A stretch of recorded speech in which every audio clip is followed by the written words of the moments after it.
Pemirsa Metro TV Lampung, saya Nurjana selama 30 menit ke depan akan menemani Anda untuk mengupas tajuk serta berita apa saja yang hits dan trending topik di multi-platform Lampung Pos lainnya. Dan saat ini sudah hadir bersama saya, Sri Agustina, Kadif Online Lampung Pos.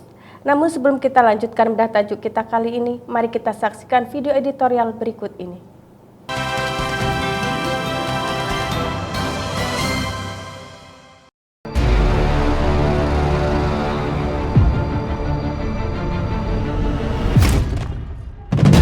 Meredam guncangan harga pangan. Tatkala perang Ukraina dan Rusia mulai berkecamuk awal tahun ini, dampaknya bagi masyarakat dunia belum begitu signifikan.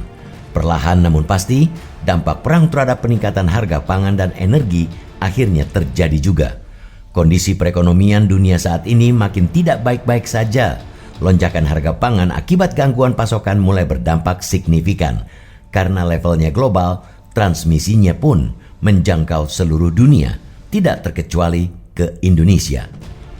Harga komoditas berkelas global seperti halnya minyak goreng, kedelai, atau gandum terus terkerek naik. Fenomena ini pun berkelanjutan pada jenis komoditas lain meski bukan komoditas global.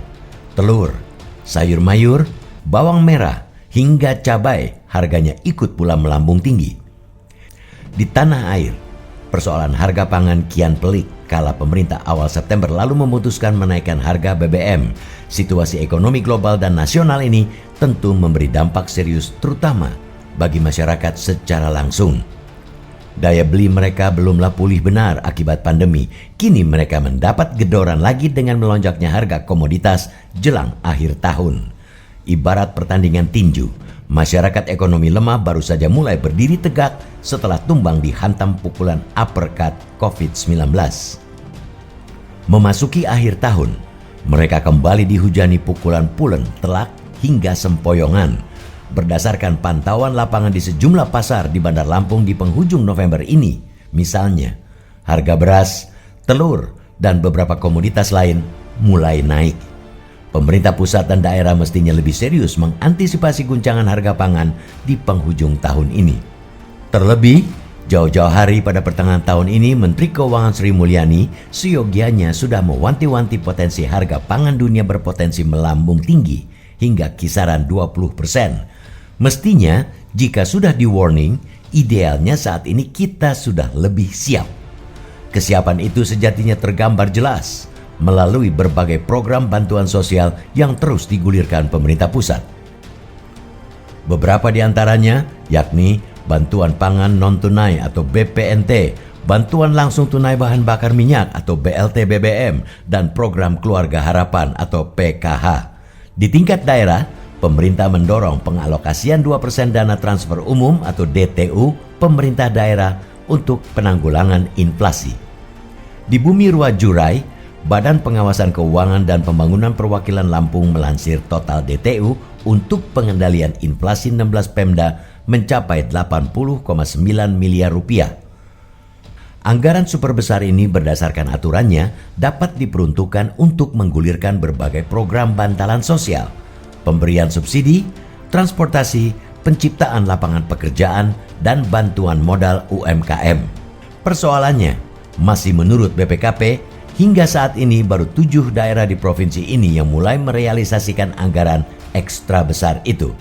Dari 7 daerah pun baru terrealisasi 15,8 miliar rupiah atau masih tersisa sekitar 65,1 miliar rupiah lagi.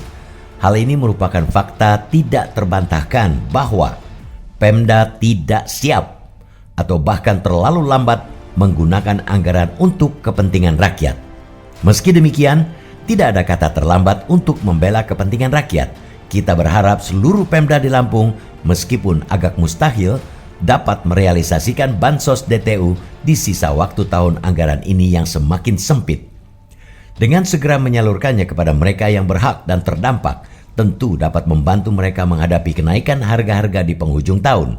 Jikapun berbagai program bansos pusat dan daerah telah tersalurkan, hal penting lainnya yang perlu dipersiapkan memastikan kecukupan pasokan bahan-bahan pokok.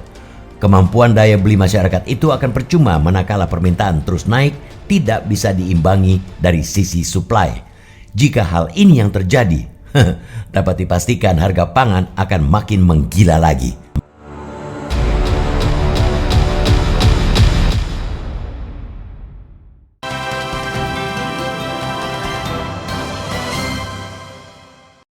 Mbak Cici, apa yang jadi sorotan tajuk Lampung Pos hari ini? Ya, Lampung Pos hari ini mengupas tentang kenaikan harga ya. Ini memang sudah nggak bisa diredam lagi ya.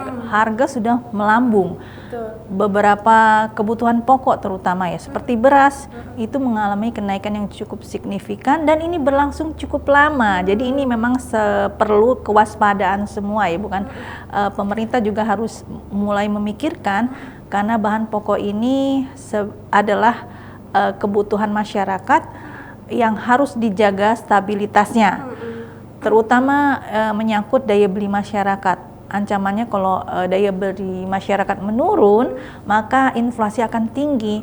Inflasi ini akan berpengaruh terhadap perekonomian dan perkembangan pembangunan di suatu wilayah itu. Nah, kenaikan harga pangan ini apakah kayaknya menjelang akhir tahun atau memang terjadi sejak kenaikan harga BBM, Mbak Cici? Ya. Biasanya kenaikan harga itu per event ya, menjelang bulan puasa, kemudian lebaran dan akhir tahun. Tetapi ini berlangsung cukup lama ya, sejak kenaikan harga BBM per September ya gitu ya. Itu harga berlangsung bertahan tinggi.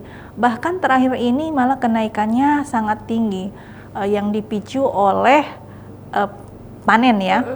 Panen di tingkat petani itu mengalami penurunan produksi sementara permintaan stabil, bahkan beberapa hasil pertanian kita yang dari Lampung juga ikut menyumbang untuk daerah lain ataupun nasional. Nah, ini juga yang harus mendapatkan perhatian bagaimana pemerintah untuk menyetabilkan harga pangan, terutama beras dan bahan pokok lainnya. Nah, dari pemerintah sendiri Mbak Cik, sudah ada upaya belum untuk meredam atau menekan kenaikan harga pangan ini Mbak Cik? Ya, formulasinya sudah ada ya. Pemerintah itu akan berupaya untuk menekan laju inflasi ya dari pusat maupun dari pemerintah daerah lewat operasi pasar pangan ya.